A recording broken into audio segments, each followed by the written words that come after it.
Snow cones. Y'all give her a big hand about that, all right? Hi guys, thanks for coming out. I've enjoyed getting to talk to each and every one of you and giving all the hugs that I can. So I'm really excited to meet you guys, and it's just been a real nice pleasure to have you all here this week. As Brother Rom said, my name is Brandy. I have 5 children. I have a wonderful husband, wonderful support system, and an awesome family, and an awesome church family. And I really encourage y'all, if y'all don't know anyone at Crossroads yet, to go ahead and meet. But here's a little bit about myself. I've never really doubted that God was real. I always knew that God existed. I never really had that conflict in my heart. I just knew that He was there. He was always, preached. I grew up in church. I grew up going to vacation Bible school and Sunday school and church on Sunday. And I remember we went to VBS and we had to learn John 3:16. And I don't know if y'all are familiar with that verse, but it is long. And it felt like it was the entire chapter of John, because I think I was like about 8. But at the end of the week, we were going to get a prize if we knew it. So everyone tried their best to learn John 3:16. And it's, "For God so loved the world that He gave His only begotten Son, that whosoever believes in Him should not perish but have everlasting life." Yeah, it seems like a little bit, but I mean, really, as an 8-year-old kid, you're like, I can't remember this, but I did it.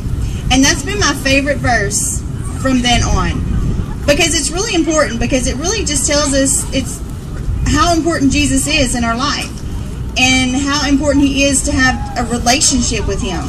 Because it's not about what religion are you, how many laws have you followed, how good you are, or any of that. It's about, do you have a relationship with Jesus Christ?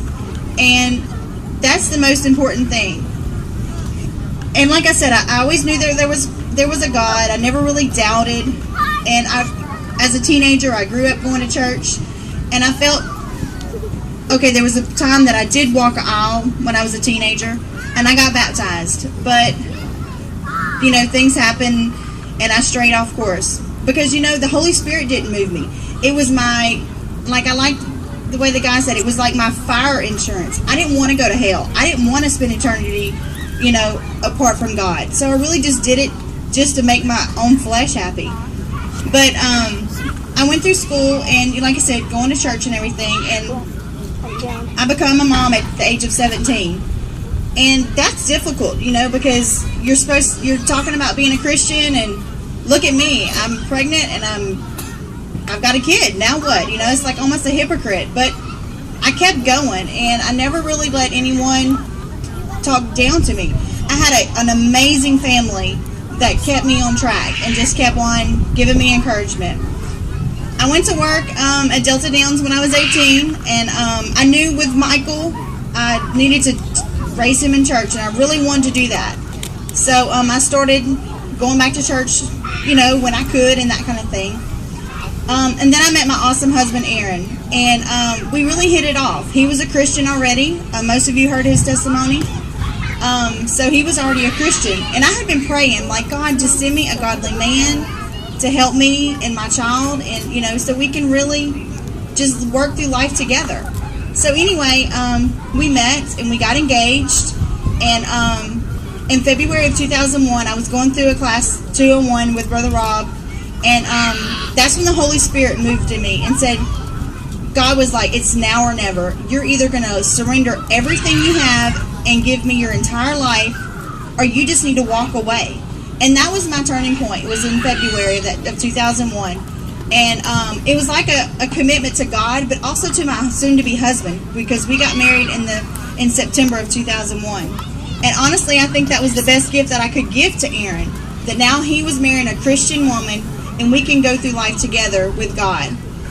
And life hasn't been a bucket of roses. We've had our ups and our downs and our struggles, but you know what? We've made it because we have God, and we've kept Him at the top of our family.